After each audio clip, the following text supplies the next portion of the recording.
Total War Warhammer Battle Replay. So here we are in the Orcs domain. We're in the Badlands. I've brought the Orcs with me, and as you can see, I've got an Orc war boss on a boar, and I've got a front line of Orc boys, which I think is actually really good in the Empire matchup. They're quite underrated somehow. I don't tend to see them. I tend to see like Black Orcs to go toe to toe against their greatswords, but honestly, the amount of Orc boys you can bring, you can just swamp greatswords. You'll see they perform fine. Which, you know, kind of surprising, but we'll get into that. So anyway, so I've got a load of trolls in the back as well, 3 units. I've got the Rusty Arrows and a couple of Night Goblin Archers. I've got a couple of Goblin Big Bosses, and I've got the Night Goblin Shaman, and of course the Giant there as well. So Giant, pretty risky choice actually against the Empire. If they bring any ranged, they can just focus it down really quickly. Because obviously I didn't bring, you know, too much sort of. I didn't bring any cavalry or anything, so. You know, so maybe some Mangy Marauders or something, you know, something like that would be quite useful, nice and quick, get in the back and shut their ranged units down. But, you know, it's still tough. The Giant is an easy target for ranged units. You know, great against like vampire counts and things, you don't have to worry about that. But against the Empire, it's a very expensive choice that just doesn't always pay off.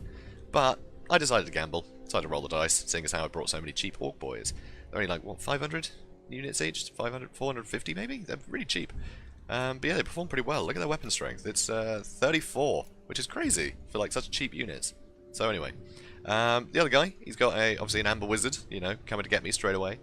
They're fantastic. 450 weapon strength, you can see there, which is just absolutely crazy. That's thanks to the Griffin. And if you bring just an Amber Wizard and a Griffin, it's really cheap. And he's something like, what is it, like, correct me if I'm wrong, something like 700 off the top of my head? Like, it's pretty cheap just to bring a unit that causes terror, has that mobility, and insane weapon damage. Such a cheap unit that just has so much utility. And of course you can bring spells on him, so, you know, that's also good. But, so his front line, he's got unbreakable units on either side. He's got the Tattersalls and Sigmar's Sons. So, you know, they're not gonna run away, which is pretty cool. So it keeps his flanks nice and secure. And in the middle he's got 3 lots of greatswords, which are obviously just great fighters. But they're going to get massively outnumbered by my front line. Thing is, though, you know, he does have Royal Altdorf Griffites, he's got some Empire Knights, he's got General of the Empire, he has brought a potion of toughness, so he can heal up. And yeah, he's got handgunners on either side, silver bullets in the middle, and some spearmen guarding his rear from yeah, any cavalry I might have brought. Silver bullets, not sure why he bothered. He could have brought just more handgunners, would have been a little bit cheaper, because that magic damage isn't really going to do anything extra against Greenskins. Because obviously we've already got the armor piercing and stuff from handgunners. There's not really much he needs to worry about. You know, I don't really have anything that has. Well, actually, saying that, Savage Orcs have got physical resistance, but I don't think I need to worry about that, do I? Yeah, it'd seem odd. It'd seem like a very cheap unit for him to waste handgunners on. So, oh well. So yeah, not great idea in this pick, I don't think. It does have Stalk, but I knew it was there anyway, because you know, you can see from the layout that something was hidden there. So anyway, so he comes in, does a Flock of Doom, you know, you missed that, but as you can see it did very little damage. It's not the best, I don't think it's the best spell to use, sort of, in the build-up to a fight. I think once the fight has started, putting down Flock of Doom just helps sort of tip things in your favour slightly. I think it's good for that, you know, especially if, you know, everyone's really blobbed up, some sustained fighting. I think it's more useful in that situation, so yeah, we'll see. So obviously I've got my Goblin Big Bosses on Spiders, so they've got poison attacks, they can slow down enemies, and they're very quick. So these two I'm basically just going to use to try and screen against his General and his Amber Wizard. So that way if they try and land, I can just jump on them straight away and, you know, prevent them from escaping. That's what these two are here for. I like to bring 2, that way I can split them up if need be.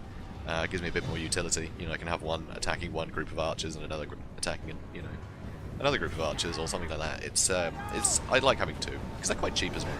So here you see I break the charge with my trolls, which I always tend to do because they're really lethal on the charge. You can see the amount of damage the greatswords have already taken from that. You know, they're pretty damn good on the charge, and also they can regenerate, so I don't mind them taking a bit of damage ahead of time.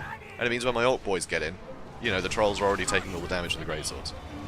And as you can see, these greatswords are just melting. They are taking huge damage. And here we go. So he comes in with his General of the Empire, and I try and mob him. Fortunately, I misclicked, so they just stand there. So that's a real pity, because I could have had him then. And he comes with his Amber Wizard as well, so obviously disrupting the back lines. But he doesn't do anything with his Altdorf Griffites. which I think was a waste there, and his cavalry. He's clearly microing this stuff, neglecting these bits, these guys a bit. And so yeah, all of his great swords are being, you know, kicked off here. Sigmar's sons, they're taking huge damage. Here he finally comes in with his Empire Knights. So, you know, about time.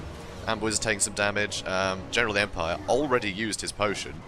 And then here, he finally comes in with the Altdorf Griffites, but he's just attacking Orc Boys, which is a massive waste in my opinion. He could use them to much better effect, even just, you know, shutting down this artillery.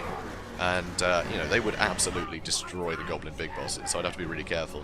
But it would mean that he could actually protect his general. Because right here, he's getting armor sundered by the Rusty Arrows. They got armor sundering. So his armor's been lowered, and he's taking a load of fire, and he's fighting my general. And of course, my Goblin Big Boss comes in. He's been slowed. He's still taking fire, and I can just chase him now. And second Big Boss comes in and kills him. So, you know, it's just too dangerous. Here, though, he is getting some fire from silver bullets onto my general, but I've now got trolls sort of, you know, disrupting him there. He does with the Empire Knights on the trolls, you know, not a bad idea. But here, you know, he's wasted his Altdorf Griffites, in my opinion. He should have had them sort of travelling sort of underneath his general. If he kept them and the general together, it means his general could land, and this could fight off anything that could possibly threaten the general, which would have been really useful. Would have been also quite handy if he just charged the Griffites into this, you know, into this blob here, because I don't have these guys spread out very much. He could have shut them down, and they wouldn't have had the armor sundering and everything on the general, which meant it would have been easier for him to escape. Still not that easy, but it would have helped. So a few things he could have done there. Here, I'm just using my general to mop things up now. Don't have to worry too much about anything. There's, yeah, it's only really the Griffites that I'm worried about here now, you know. And at that point, he realises he's got nothing left. But did you see how well the Orc Boys did against greatswords? They do a fantastic job, and they are so cheap. Because they tend to bring greatswords in case I brought Black Orcs. Because obviously if you just brought like a line of swordsmen or something, they'd do much better against the Orc Boys. But they just wouldn't stand against Black Orcs. So people tend to think, oh god, Orcs, what if they bring Black Orcs? I better bring greatswords. They tend to always go for the worst case scenario. But I tend to just have a cheaper front line. And yeah, and then back it up with trolls, which are again quite cheap. And that just gives you a really solid core that can just munch through greatswords. They don't have to worry about it. So it's a real shame. I mean, they got the anti-infantry bonus, which is really good, but they don't have anti-large, so they don't get the bonuses against the trolls. They got armor piercing. That doesn't help against the trolls because trolls have no armor. Or do they? I can't actually remember. I think they've got a little bit of armor. But yeah, greatswords not very good against that. So you know, you charge them in first.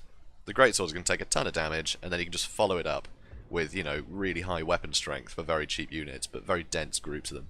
So you know, you can just munch through greatswords really easily with a front line like this. And yeah, I don't think people tend to realise how formidable Orc Boys can be in that kind of engagement. Because yeah, greatswords, they're really designed for taking out elite troops. So if you don't bring elite troops, then they're sort of a waste of money. So yeah, it's a tough decision to make. Obviously though, I didn't even mention it at the time, it happened so quickly, but my giant, he got focused down by all the handgunners and silver bullets, died in about 3 seconds. It was ridiculous, he barely lasted. So that's a huge investment that I lost very early. But unfortunately, he wasted his biggest investments of the General of the Empire, the Amber Wizard, and the Royal Hippogriff Knights. Not Hippogriff, Griffites. Royal Altdorf Griffites, the Demi-Griff Knights. You know, he wasted all 3 of those, like, really expensive units, in my opinion. Because, you know, he let them get mobbed. And, well, he let his general get mobbed. But, yeah, and he just didn't really use his Griffites to do anything particularly useful. You know, he killed 72 guys, but that was Orc Boys and some archers. So, yeah, bit of a pity. So yeah, he could have done a bit better there. But with the makeup of his army, with all the greatswords, this was just going to outmatch him, because it's just so good for killing greatswords. And that's one thing I've realised in a few matches. But, yeah, DS1 fanboy, great game, really enjoyed that. And I hope that's Dark Souls that you're talking about, rather than you know, the Nintendo DS. But how great is Dark Souls, right? God, so cool. Anyway, great game. If you guys enjoyed it, then comment, like, and subscribe. And yeah, I just want to say thank you to all that have subscribed so far, because, you know, quite a humble channel, this one. But yeah, you guys are great. I can see you're coming and watching, you know, my videos most days. It's really good. So yeah, please carry on. And you know, I've got loads more to show you guys. So thank you so much. I'll see you guys in the next video. Okay, have a good one, guys.